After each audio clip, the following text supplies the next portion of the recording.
Computer. So good afternoon, everybody, and welcome to Art 192, Photoshop / digital imaging for the fall semester 2021. Today will be part one of a two-part demonstration we'll do for lesson 8, which covers the vector components of Photoshop. We've already used the type tool, which is also a vector component. If you don't understand what vector versus bitmap / raster are, is that the vector components of Photoshop are defined by mathematics. So the resolution of your image is really not important. It will conform to whatever DPI you have specified for your file. For those of you who have used Illustrator, it's kind of a very pared down version of Adobe Illustrator. It's not as good as Illustrator. So if you want to do more with this, I strongly recommend that you take Art 186, which covers illustration or Adobe Illustrator extensively. And so that's what we'll do today. Anyway, this is what the end file is supposed to look like. We can see that we have a still life of some oranges, and in the middle, it looks like a lemon. But in fact, if we turn that off, we can see that it is nothing more than an orange too that has been colorized. So the question is, how do you isolate that part of the image? And there's a variety of ways that we could do it, but what they're doing is they're choosing to use over here the pen tool to do that. So the pen tool is part of the vector graphics. It's just below the sponge tool. It's above the type tool. If you hold down on the pen tool, you can see that there's variations of it. We have a freeform pen tool, which I never use. We have the curvature pen tool, which has been adopted from Adobe Illustrator. And then we can add anchor points, so we can delete anchor points, and we can convert anchor points, because each of the anchor points that you create in here is either a corner or a curve point, which I'll demonstrate in detail in a minute. Then if you want to move or modify any of those anchor points or objects, you use the object selection tool or the path selection tool, whatever you want to call it. And then if you want to manipulate individual anchor points or the handles, the curvature handles, then what you do is you can use the direct selection tool here. We also have below that the ellipse tool, which is the default, or the rectangle tool, and we have the triangle tool and the polygonal tool and the line tool and the custom shape tool. And that's what this little flower is down here. They have defined for us some custom shapes that we can use. And again, you can zoom in to these shapes. I don't want to create a new one. As much as you want. Whoops, I didn't want to do that. So if I come in here with the move tool and I zoom in, now when I zoom way in, you can see that the image gets pixelized and kind of blurry. But when we look at the flower itself, it remains really crisp. And as I said, that's because it is defined by mathematics. So we don't need to worry about that. So I'm going to zoom out and let's look at the start file for it.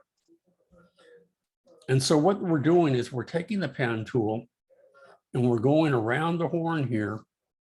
Okay, we're starting at point A, and it's kind of like connect the dots to create a selection for this. And then once we create a selection for it, we can create a layer mask, and we can add an adjustment layer to that, which will turn it into the lemon that we saw in the final product.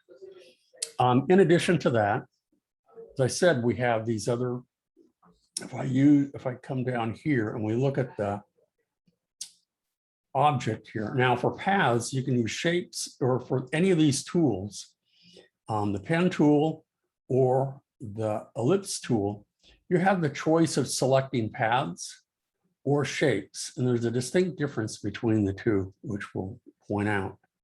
So if I select for this right here, the shapes, and I have shape here, let's go ahead and look at some of the custom shapes that they have available to us.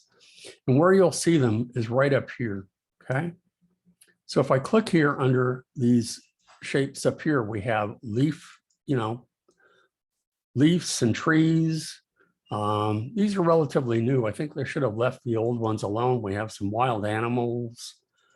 We have boats, and we have flowers, and that's where we get the flowers. So if we scroll down, let's see which one they use. I don't know which one they use. It's really not important. I think it's maybe this last one. So if we select that, then you come over and you select the color that you want to use. So I can select the fill color, and I can select the stroke if I want. So let's pick, for example, this orange color for the fill. And then you just come down here and it will create its own layer because it is a shape layer. And if you want to make sure that you constrain the proportions, hold down the Shift key, and there you have it. And then you click off of it, and you have that shape. Easy peasy, no problem. The trick is learning how to use the pen tool and accurately control it to define the shape that you want. So that's what I'm going to cover today. And we're going to use they have a practice one here that you can do. I'm going to use the practice sheets that are available to us in Adobe Illustrator. You do not have to use them. You can just do this one. Follow what's available in the book. Okay, so let's start with the pen tool. So I'm going to come up here, and instead of, here we go, I'm going to use the pen tool. But now when I use the pen tool right now, I want to make sure that it's selected to a path, not a shape. I don't want a filled shape when I'm done, because when you create a filled shape, it automatically creates its own layer. If you create a path, it is a separate entity unto itself that we can turn into a selection if we wish. We can stroke the path. We can do any number of things with it. But let's start with the pen tool as it is. So you can see that when you select the pen tool, you get the little pen nib here. And I don't like seeing that. It really bothers me. So if I put caps lock on, I see instead a pair of crosshairs. That's what I prefer, so I can accurately place the anchor points. So to create a path, and it can be an open or a closed path, if you want it to be a polygonal shape, nothing more than straight lines, then what you do is you click and you move the mouse, and then you click again, and you can see how it connects from point A to point B, or 1.1 to point 2.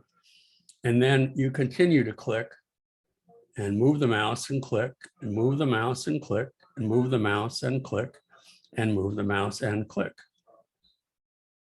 Okay. Now, you'll notice over in the layers panel, it did not create its own layer. But what we can do with this when we're done is down at the bottom, if I switch from layers to paths, I can come down here, and with that path selected, I can say that I can either stroke the path, or I can come down here and I can load the path with a selection. That's what we're going to do to change the color of the orange. When I click here, you can see that the path still exists, but now you can see that I have a selection that I can color, or I can apply an adjustment layer to that, or do any number of things to it. And it also, if I deselect that selection and I select the path, this can be used again and again and again. To move the path or to adjust it, you select the path selection tool. We can select that, and you can see that I can now move it anywhere. If I want to edit it or modify it in some way, I want to move an anchor point. That's what these little nodes are here, anchor points. Then you have to deselect and you have to use the direct selection tool. And now I can come in here, and if I wanted this top point to be a little bit higher, I could click and I can drag and move it up or over or any way that I want. So that's one of the things that's nice about working with vector graphics is that they are infinitely editable. At no point do you have to worry about them ever being working in a destructive manner. So I'm going to go ahead and undo a couple of times and bring that back and select it again, and there it is. So that's for a simple polygonal shape. So let's go to the next one, and we have a little shape that we're going to make for an arrow. Okay, so if you want, we can, instead of using well, let's do it this way. I'm going to go ahead and I'm going to switch from, I'm going to go and select, I'm going to use the pen tool again. But instead of path, I'm going to select shape. But instead of using the fill, because if I use the fill, watch real quick, I'm going to go ahead and I click, and I click, and I click, and I click, and you can see that it's starting to fill the shape. But if you're not careful, notice that it covers up part of my underdrawing here. So I don't want to do that. Instead, what I'm going to do is I'm going to switch and I'm going to say fill is none. And I'm going to make the stroke instead fill that with a color. And it doesn't matter what color you use because you can go back and you can edit it until the cows come home.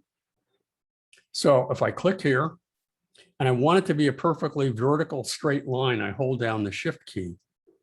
And now I can click, and even if I'm a little bit off like so, notice that it went straight and vertical. The same is true here.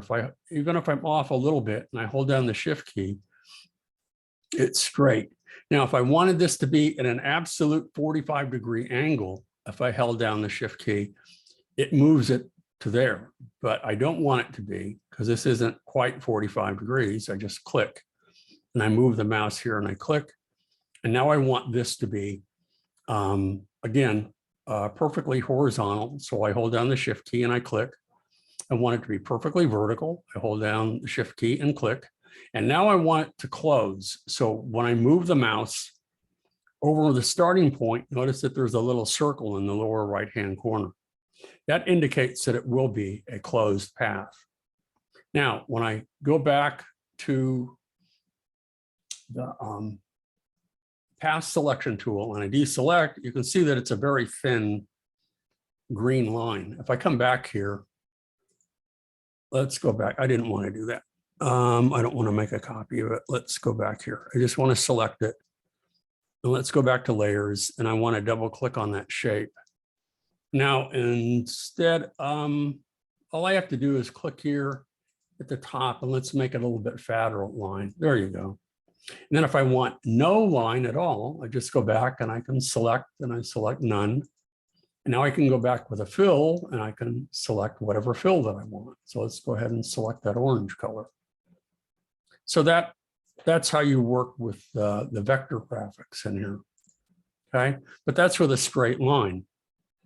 Now we're going to get into shapes that are a little bit more complex. We're going to work with curved lines. So to work with curved lines, you need to pull out these curve handles. I call them tangent handles, but it's not important what you call them. So to do that, we're going to go back with a pen tool, and you click and you drag, and that determines the curvature of the future path that you'll be creating. So now what I want to do is I move to point 2 and I click, and you can see that it's already starting to curve. Before I let up on the mouse, I pull until it matches the underlying shape and let go. Now I can go back and I can turn it off. And I can do the same thing. I can adjust the fill. I can adjust the stroke, whatever I want. What we're going to do is, I wasn't paying attention, and I believe I made a shape out of that. I don't want that to be a shape. So I'm going to throw it away. And I need to remember that when I select that tool for this part of the exercise, that I want it to be a path so that I can convert this to a selection. So now what we're going to do is you can start from the left and go to the right, or you can go from the right and go to the left. You can go from the bottom and go to the top. It really doesn't matter. So again, I'm going to click and drag, and that determines the direction. Where you drag determines the direction of the next part of the path. Now I can click and I can drag. You can see it's really not, fitting that well. Not to worry, because now what we can do is we can go back and I can select the direct selection tool. I can click on the starting point, that starting anchor point, and I can click and drag on the handle and move that up. And notice that it functions at the moment like a teeter-totter. That when I move one side, the other side moves back and forth. And now I can stretch it up and down. The same here, I can pull it up, I can pull it down and stretch it until it conforms to the underlying shape. Years ago, this was originally created to serve as for mechanical drawings, so that you could be really precise. Instead of using ruling pens and compasses and rulers and that sort of thing, and T-squares, you could do this all in the computer. So we'll do this again, and I'll cover this again with the pen tool. And I'll click and I'll drag to pull it up, because I know that's the direction that I want the path to go. Then I come over to the next point after I've released the mouse, and I click and I drag again until it fits the underlying path. Then I can go ahead and again, go back to the shape. I don't want the direct selection tool. I want the path selection tool to deselect it. If you go back and you forget to deselect it, it will continue the path. So I want to make sure that it's deselected, and I'll show you what I mean. Let's go ahead and do that with this last one and see if I can't make this fail. When I want things to fail, they don't. And when I do, then they don't fail. So let's go back here. I'll pull it like so, and I click like so, and I'm done. I figure, okay, I'm done with that. So if I go back, and let's go ahead and go back here, and let's try another path again, just for the heck of it. So I'll go back to the pen tool, and I click, and notice how, because I didn't deselect the entire path, those anchor points were still visible. It wants to continue where I left off. The only way it won't do that is when you go to the end point and complete it.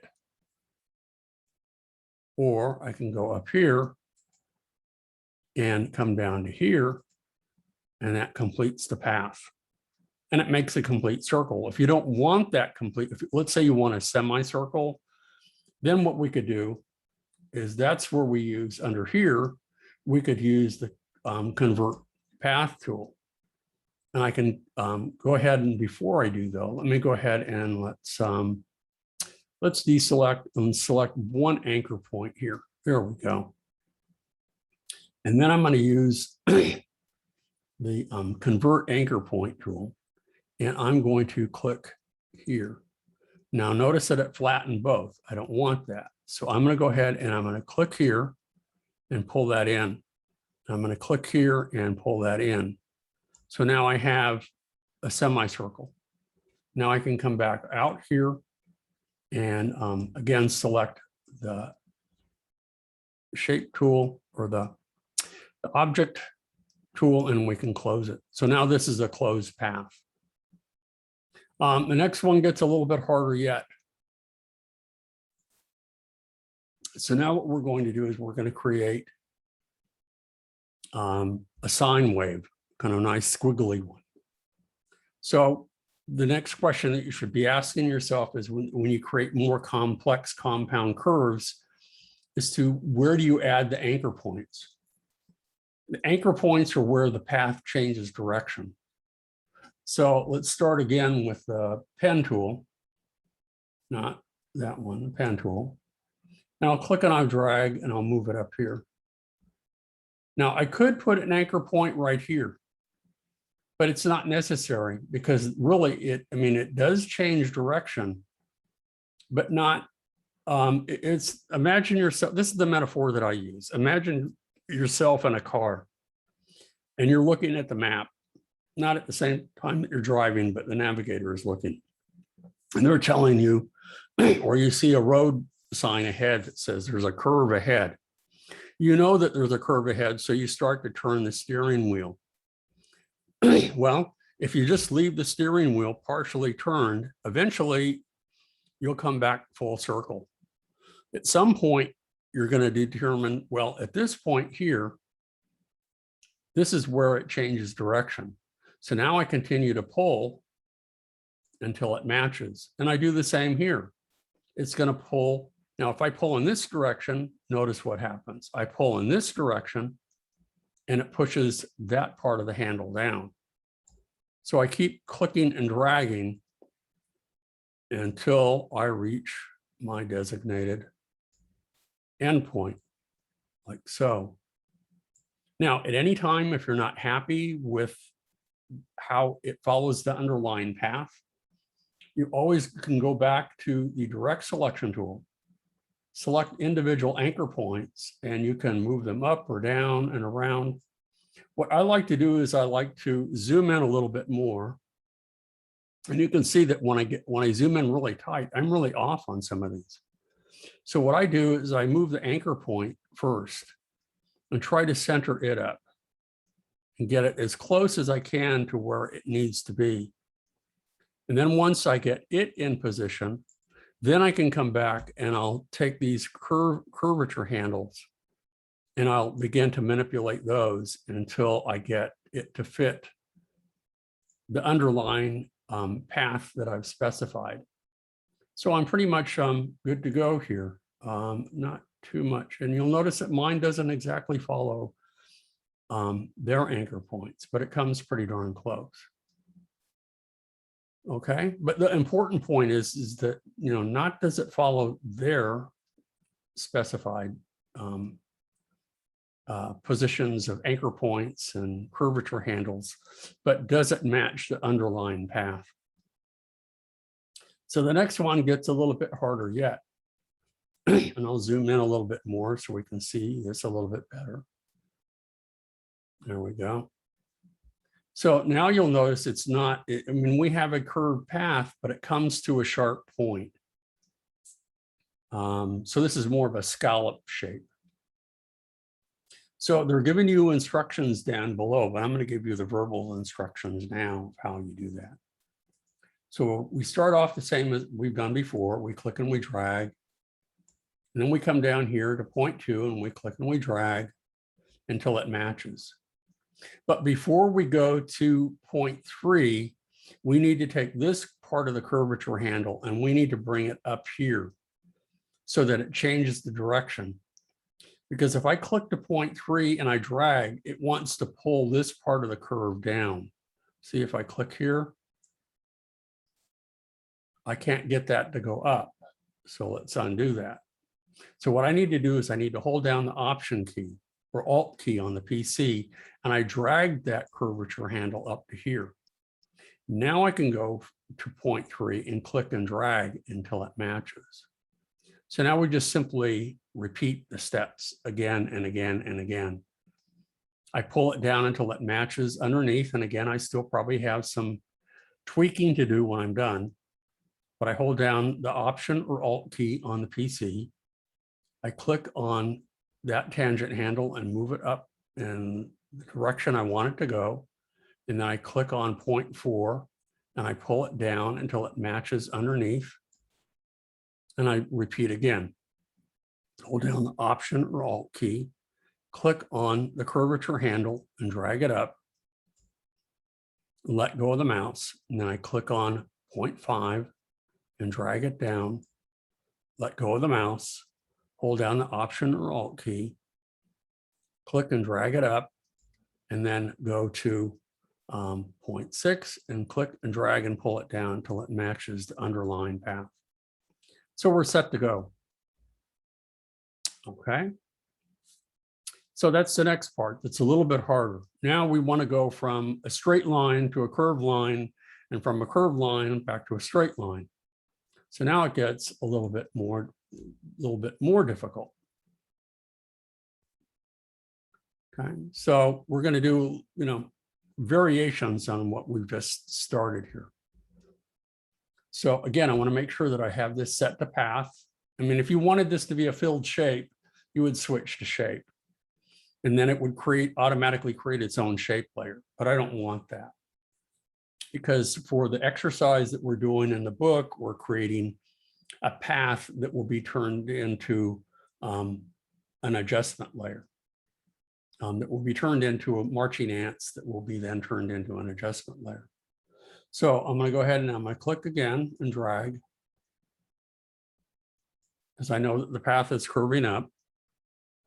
I click and I drag and pull it down until it matches. And now what I want to do is, in order to go from a curved line to a straight line, I need to get rid of this half of this curvature handle. So I hold down the Option or Alt key and I click on the anchor point, and that removes it. So now I can go ahead and I can click here and it goes straight. Now I want it to go from straight to curved. So what I need to do is I hold down the Option key, I click on the anchor point, and I drag out a curvature handle. And now I can go to the next point, 0.4, and drag, and we repeat.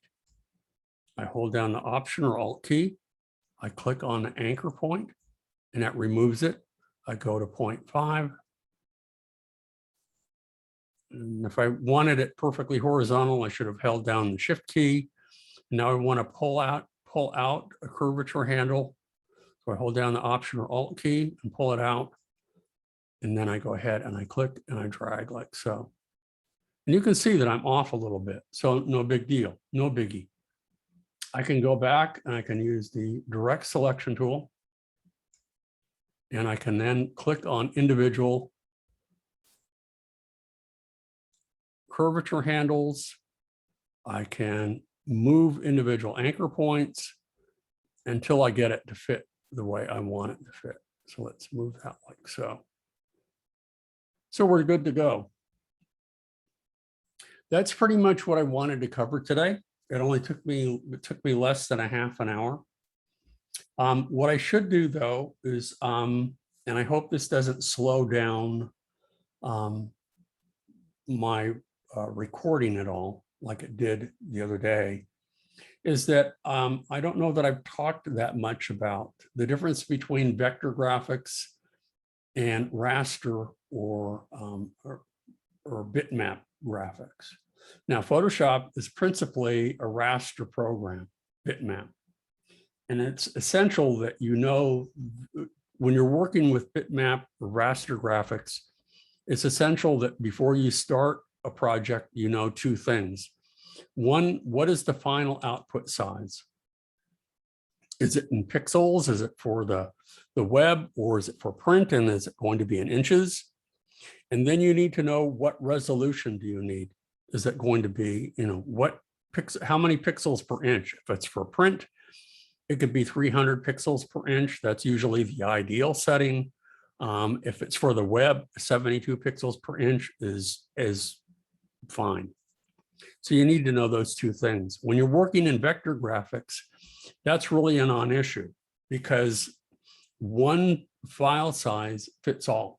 It all works just fine. So to show you the difference, and I don't remember if I showed this to you before. Can everybody still see the screen here? Did I go back off of it? I'm going to go ahead and I'm going to open Adobe Illustrator here. And I'm hoping that you guys can see this. If you can't see it, please let me know. You can see that Adobe Illustrator is opening. Yes, no. Yep, okay, good.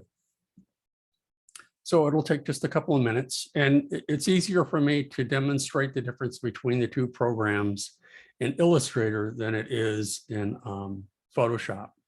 So I'm going to go ahead and create a new letter. It doesn't matter what size the image is for my demonstration, but I'll show you the difference. I want to just show you the difference. So it's opening up a new file, and it might be starting to bog down. That's what I was hoping wouldn't happen. So we'll see.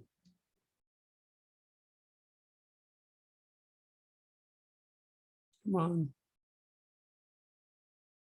There we go. Okay, so now I can zoom in a little bit. And I'm going to do nothing more than create two circles using the ellipse tool. So I'm going to hold down the Option and the Shift key, and I'm going to create, there we go, a circle. And then I'm going to come over here to, let's click OK. I don't want that. I didn't want that. I'm going to go ahead and I'm going to select the fill here, and I'm going to fill it with a pattern. Okay. And there's lots of patterns.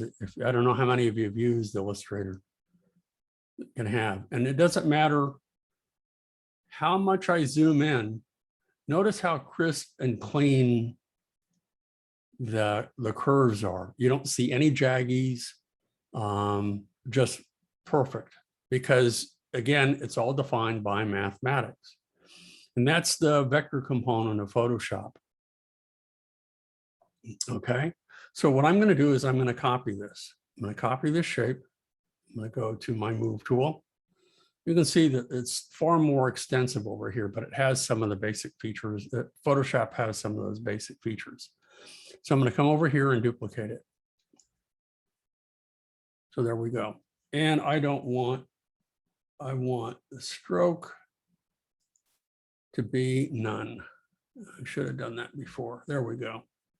And now what I'm going to do is I'm going to, what Illustrator allows me to do is to convert this from a vector graphic to a raster graphic. So I can come under Object here, and I can rasterize, and a little dialog box will pop up. And I have an option here that I'll show you the difference. It says color mode, CMYK, grayscale, bitmap. We're going to use CMYK for right now.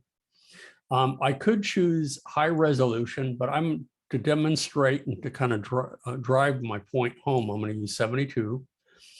And we'll do it a couple of different times. I'm going to leave the background white, because that's another thing with raster graphics, or with vector graphics. They can be any shape you want.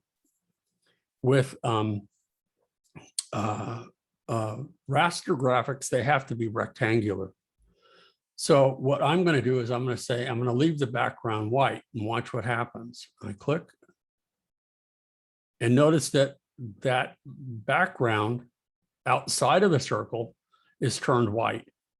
And you can already see that it's starting to blur a little bit. And you can clearly, when I zoom in here, you can see the jaggies. You can see the individual pixels that comprise that raster graphic. Okay, so let me undo. Let's go back.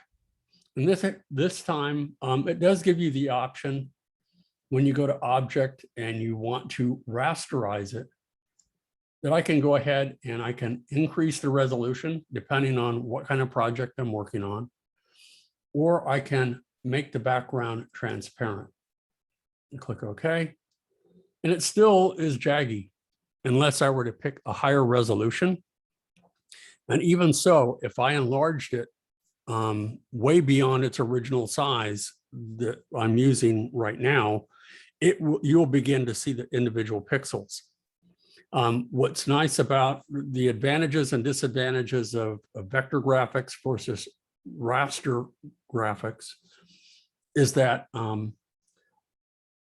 vector graphics work really well for logos, for type, for things that are flat, two-dimensional and graphic.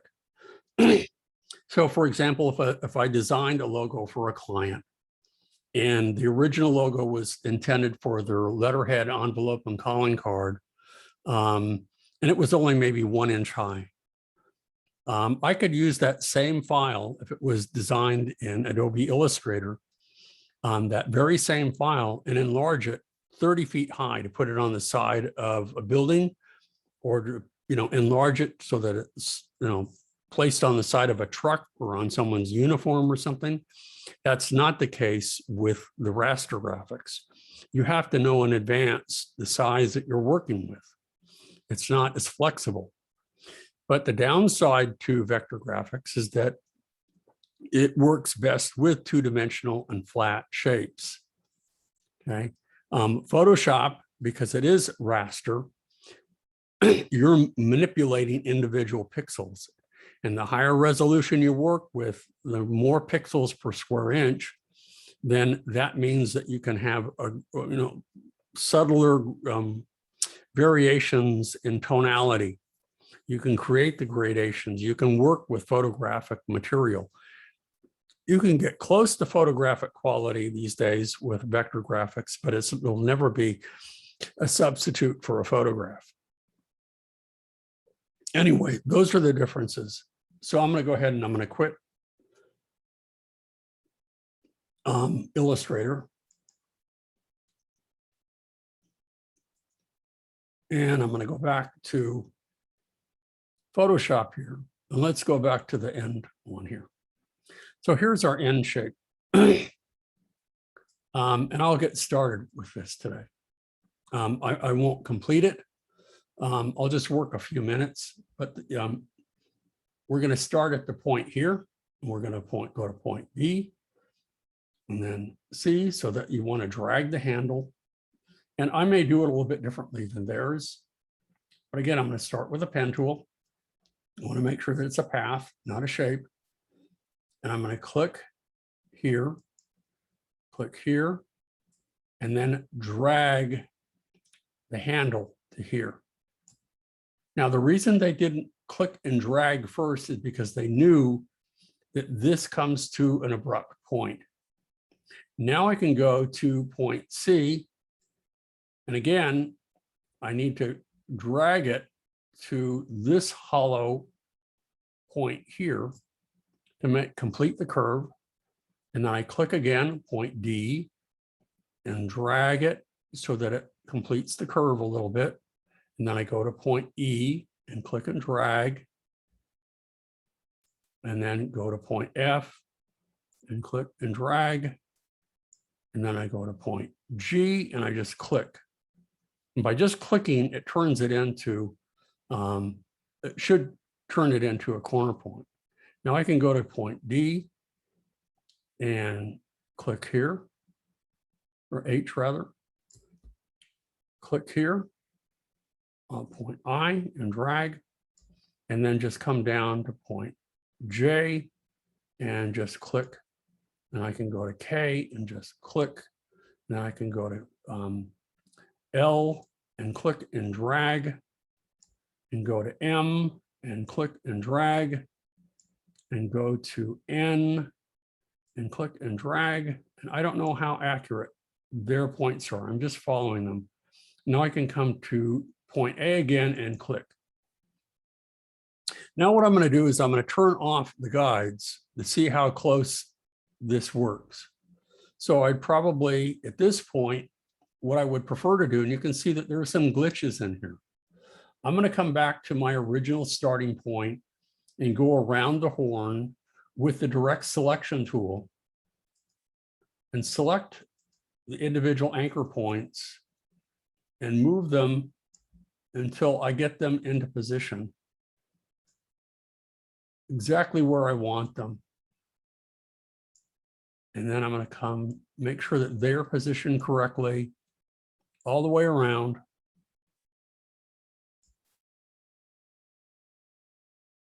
Okay. And that's looking pretty good. And then I'll come back and I'll select the individual points and determine, where I went wrong, that maybe I need to tweak the handle just a little bit, not a lot, just a little bit, until I can get a nice smooth curve. I don't like what they did here. That's nice and smooth. Click here, maybe tweak the handle just a little bit. So I go around clockwise, you can go around counterclockwise, it really doesn't matter. And you can see that the rest of what I've done is pretty accurate. What you want to do next then is go to paths, and just to be on the safe side, you should probably save the path. We'll name it orange or lemon. Just name it orange.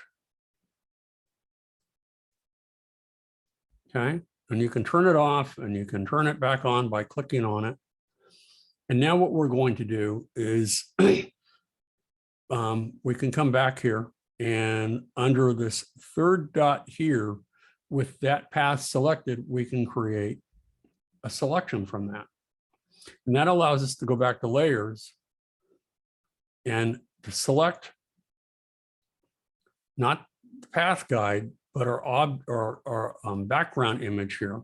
And again, what I prefer to do is I like to make a copy of the background image so that I have a copy of it, and I don't work on the original, I work on the copy.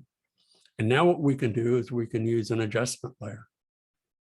And come up here, and they want us to use, what is it? We want to create hue saturation. And I'll just adjust this a little bit. And you can see how by adjusting the hue a little bit, moving it over, we turn that into an orange into a lemon. And you can see that I need to adjust my path a little bit. It's crossing over a little. But because this is an editable path, I can come back and I can change that and edit it.